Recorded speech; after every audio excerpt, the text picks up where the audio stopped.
Welcome to our survey of the Gospel of Luke. Today, we are emphasizing distinctive elements of Luke in comparison with the other Gospel accounts. Mark and Luke are two Gospel writers who were not among the 12 apostles. Mark, also known as John Mark, was a youth during the Gospel events, and according to Acts 12:12, a family friend to Peter. His Gospel is reputed to be Peter's interpretation of Jesus for a Roman audience. Luke, however, a physician and historical researcher and a companion of Paul, is believed to have been a Gentile. He addresses both his Gospel and the book of Acts to Theophilus. Luke opens his Gospel stating, "Inasmuch as many have undertaken to compile an account of the things accomplished among us, just as they were handed down to us by those who from the beginning were eyewitnesses and servants of the word, it seemed fitting for me as well, having investigated everything carefully from the beginning, to write it out for you in consecutive order, most excellent Theophilus, so that you may know the exact truth about the things you have been taught." Luke 1:1-4. He picks up in Acts where he left off in his gospel, saying, "The first account I composed, Theophilus, about all that Jesus began to do and teach until the day when he was taken up to heaven, after he had, by the Holy Spirit, given orders to the apostles whom he had chosen. To these he also presented himself alive after his suffering, by many convincing proofs, appearing to them over a period of 40 days, and speaking of the things concerning the kingdom of God. Gathering them together, he commanded them not to leave Jerusalem, but to wait for what the Father had promised, which, he said, you heard of from me. For John baptized with water, but you will be baptized with the Holy Spirit not many days from now." Acts 1:1-5. As a highly educated physician, Luke uses more medical terms and better Greek grammar than anybody in the New Testament, and demonstrates a more precise interest in historical processes. The Gospel of Luke will contain 20 miracles of Jesus, 6 of which are recorded only in Luke. The Gospel of Luke records 23 parables, 18 of which are only recorded by him. We would not have as many of the most well-known events of Jesus' life if it were not for the Gospel of Luke. Luke seems to have a particular interest in the humanity of Jesus. All the way through the Gospel of Luke, observe the everyday human interactions of Jesus. It is Luke who tells us that Jesus spent one day in Jericho and made everyone angry because he spent that one day with a tax collector named Zacchaeus, whom everyone hated. Luke writes a short sentence to explain that event. "For the Son of Man has come to seek and to save that which was lost." Luke 19:10. It is Luke who tells us that Martha was upset because Mary would not help her with the dishes. It is Luke who tells us that when Peter denied Jesus the third time and the cock crowed, the eyes of Jesus met Peter's for only an instant. Then Peter went out into the darkness and wept bitterly. Luke is the only gospel writer who tells us that beautiful parable of the Good Samaritan, about the man who came across someone who had been mugged and robbed and left for dead, and who was bandaged the man's wounds and took the helpless man to a hotel and offered to pay his medical expenses. After his baptism and wilderness testing, Jesus launches his public ministry at church in his hometown with a prophetic manifesto from Isaiah 61. These are considered by many to be the key verses in the Gospel of Luke, a programmatic prophecy for his own work. He takes a scroll of Isaiah before them all and reads, "The Spirit of the Lord is upon me, because he anointed me to preach the gospel to the poor. He has sent me to proclaim release to the captives and recovery of sight to the blind, to set free those who are oppressed, to proclaim the favorable year of the Lord." Luke 4:18-19. Having read this, Luke tells us, "And he closed the book, gave it back to the attendant and sat down. And the eyes of all in the synagogue were fixed on him. And he began to say to them, 'Today, the scripture has been fulfilled in your hearing.'" Luke 4:20-21. The witnesses were so outraged that some of them tried to throw him off of a nearby cliff. This manifesto gives us a description of the goals and ministry of Jesus. The Spirit of the Lord is upon Jesus, doing what the Holy Spirit usually does, empowering for ministry. The proofs that the Holy Spirit is in us are called the fruit of the Spirit.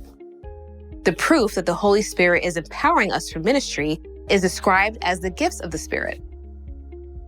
In the first 3 chapters, Luke has already discussed the Holy Spirit 8 times.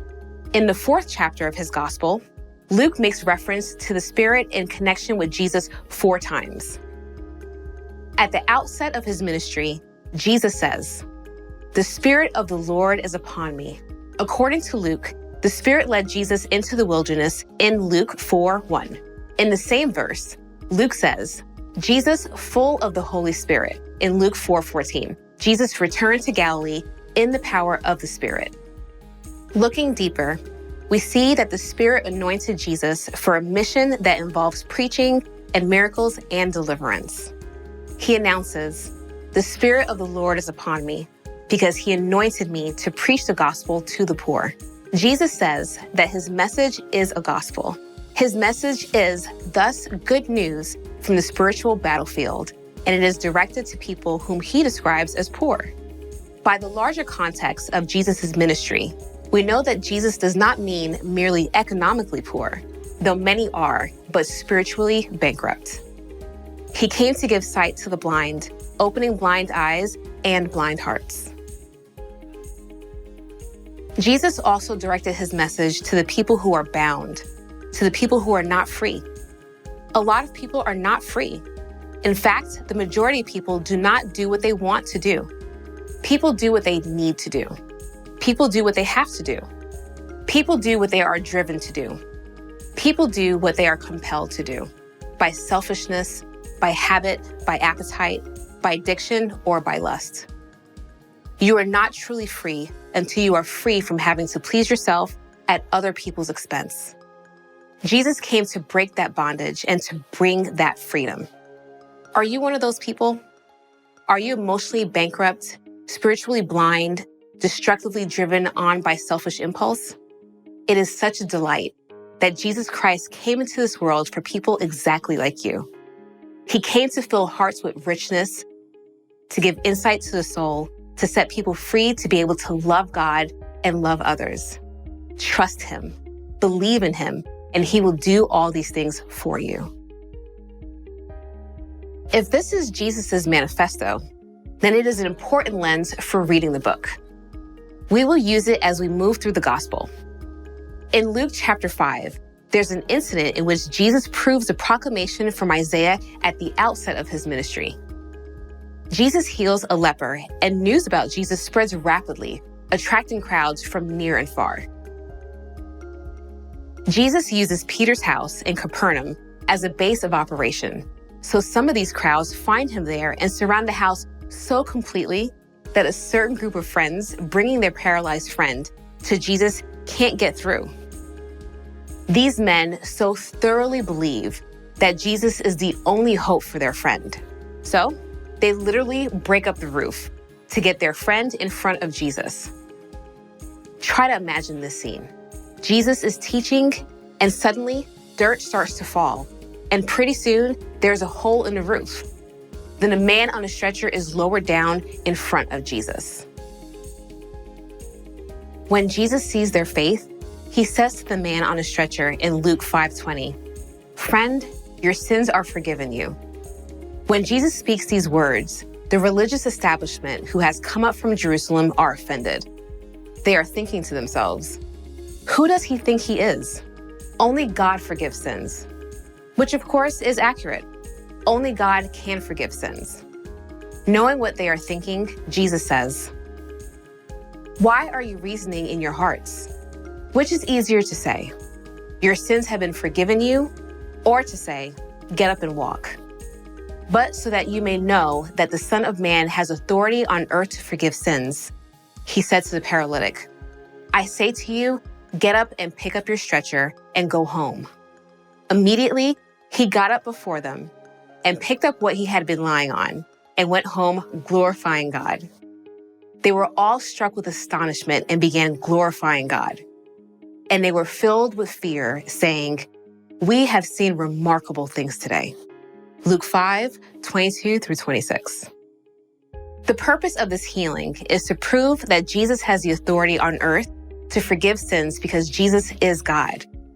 As the miracle of the leper shows, Jesus healing a body and restoring the life that fear and rejection has destroyed, so this miracle shows Jesus freeing a man, body and soul, and beginning to provoke conflict over oppression by corrupt leaders.